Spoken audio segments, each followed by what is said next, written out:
ఈ మధ్య కాలంలో చాలా వరకు అందరిలో హెల్త్ కాన్షియస్ పెరుగుతోంది. ఇక డయాబెటీస్ కంట్రోల్లో ఉండాలన్నా, పొట్ట తగ్గాలన్నా, జీర్ణక్రియ పెరగాలన్నా భోజనం తర్వాత కనీసం 10 నిమిషాలు నడవాలని నిపుణులు చెబుతుంటే దాన్ని చాలా మంది ఫాలో అవుతున్నారు. కాగా భోజనం చేసిన వెంటనే వేగంగా నడవటం సాధారణంగా కరెక్ట్ కాదంటున్నారు నిపుణులు. భోజనం చేసిన వెంటనే శరీరంలోని రక్త ప్రవాహంలో ఎక్కువ భాగం జీర్ణ వ్యవస్థ వైపు వెళ్లటం ద్వారానే జీర్ణక్రియ సరిగ్గా జరుగుతోంది.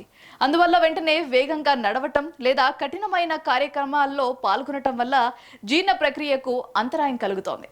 ఇది కొంతమందిలో బరువు లేదా ఆమ్లత్వాన్ని కలిగిస్తోంది. కాబట్టి తిన్న వెంటనే ఎట్టి పరిస్థితుల్లో వేగంగా నడవకూడదు. అయితే కొన్ని నిమిషాలు తేలికగా నెమ్మదిగా నడవచ్చు అంటున్నారు నిపుణులు. 10 నుంచి 15 నిమిషాలు తీరికగా నెమ్మదిగా జీర్ణ ప్రక్రియకు అంతరాయం కలగకుండా నడవటం ఉత్తమం. ఇక భోజనం ఎక్కువగా తీసుకుంటే 10 నుండి 15 నిమిషాలు విశ్రాంతి తీసుకొని అప్పుడు తేలికపాటి నడక చేయాలి.